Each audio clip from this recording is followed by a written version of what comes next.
Daniel and I are at Pinndarendi Station, Queensland, today, July 31st, I think it is.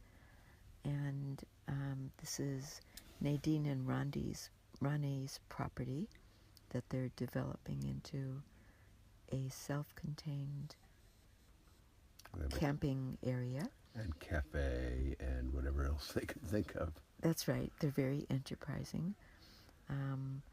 4,000 acres of cattle grazing kind of property. It's very nice here. I think there's 6 other campers.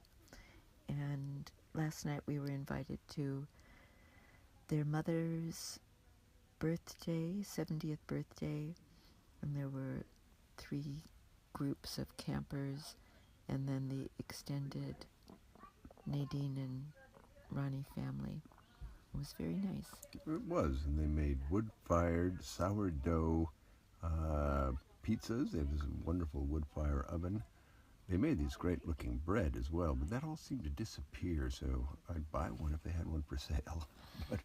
And Daniel's going to say something about the Undara lava tubes tour that we took yesterday, which is also in this area. Oh, but before I do that, I just wanted to say something about what they told us about, like being up here in the middle of the wet tropics, is that they had another business with big machinery, which would be doing road grading and various work. And one of the main reasons they're looking to diversify is that there haven't been any bad floods or cyclones here in a number of years.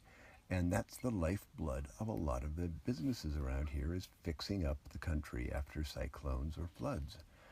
So they've ended up having to sell some of their grading equipment, and that's why they're getting into the tourism business. And I found that very interesting, and like seeing cyclones and floods as a positive for a community, I thought was great. I never looked at it that way.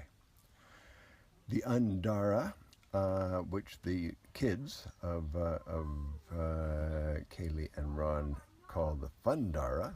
Apparently both of them used to work there as guides. They're these huge, really big lava tubes, and the lava tubes are formed by basically underground lava rivers. The last time during one or another of the many volcanic eruptions in the area. There have been apparently 72 volcanic eruptions in 7 million years. And it just it gets into a riverbed and a crust forms on top, but the lava keeps flowing underneath, and they form these tubes. And they were really quite fascinating. They go on, a lot of them are collapsed, but they go on for 130 kilometers apparently. And they're just interesting and huge and big, and we went on a 2-hour tour and had a look at those. Really enjoyed it. And the guide, who was named Dane, was it? Kane. Well, I was close.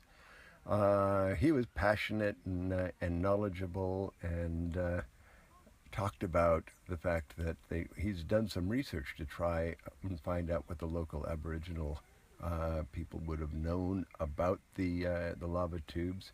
We're talking huge. We're talking, 40, 50 meters across or something like that, or more. And he found that nobody knows anything about them, mostly because all the history is lost, and maybe they just weren't interested in it. And I found a lot of that just very interesting stuff.